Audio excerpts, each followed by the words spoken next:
Semuanya salam sejahtera. Semoga kita disehatkan badan, dilancarkan rezeki, dikabulkan segala hajat. Semoga kita masuk surga. Selamat datang di ruang cerita. Kembali kita akan bercerita pengalaman pribadi atau pengalaman orang lain yang bisa diambil pelajaran. Kita bikin video ini agar untuk diambil pelajaran. Itu saja. Di sosial media ada seorang perempuan curhat. Saya tidak akan menyebutkan namanya, sebut saja namanya Rahayu. Nah, Kak Rahayu ini bercerita bahwa gua bukan anak pertama, tapi udah ke anak pertama. Walaupun udah nikah, sebelum nikah sampai sekarang tanggungan ke semua. Cuman pengen dihargai emang, bahkan kayak karakter dia. Dan itu beneran terjadi ke gue, tanggung jawab, tanggung sampai sekarang. Bahkan diri gue sampai kurus, makan mah makan. Tapi bebannya lebih kepentingan kebahagiaan yang gue tanggung.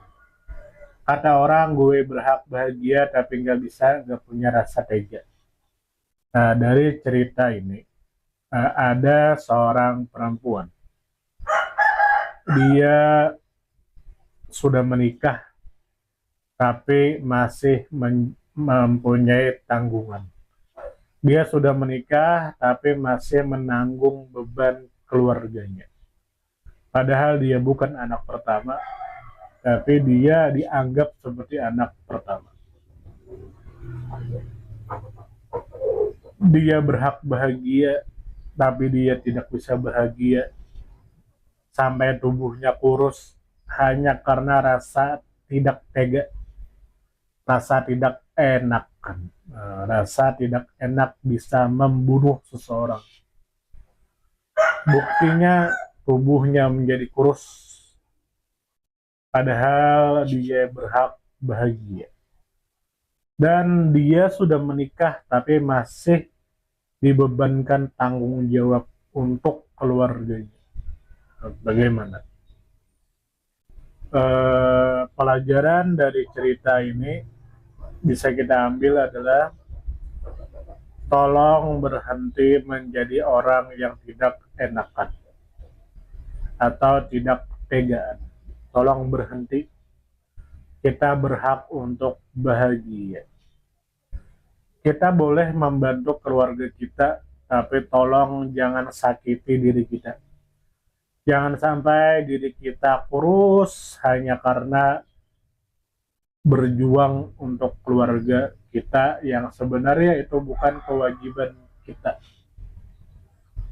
Adapun jika untuk kewajiban kita itu tidak masalah, tapi ini bukan kewajiban kita. Jadi dari cerita ini tolong berhentilah bersikap tidak enakan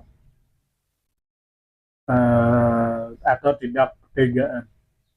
Silakan membantu, tapi jangan sampai menyakiti diri kita.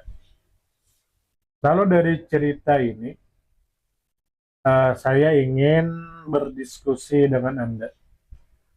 Silakan tulis di kolom komentar. Diskusi yang pertama adalah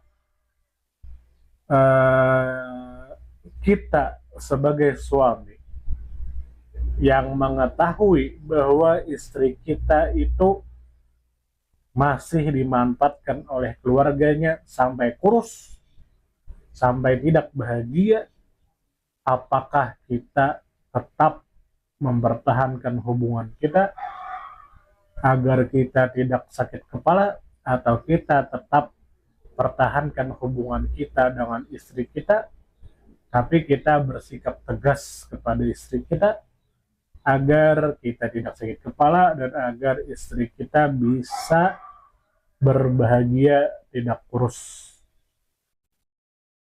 Silakan tulis di kolom komentar. Diskusi yang kedua adalah tentang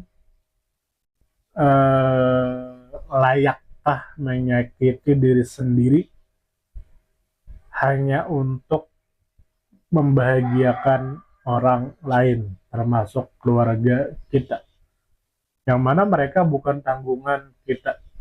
Nah, silakan tulis di kolom komentar. Sampai sini mohon maaf jika ada salah. Semoga kita disehatkan badan, dirayakan rezeki, dikabulkan segala hajat. Salam damai.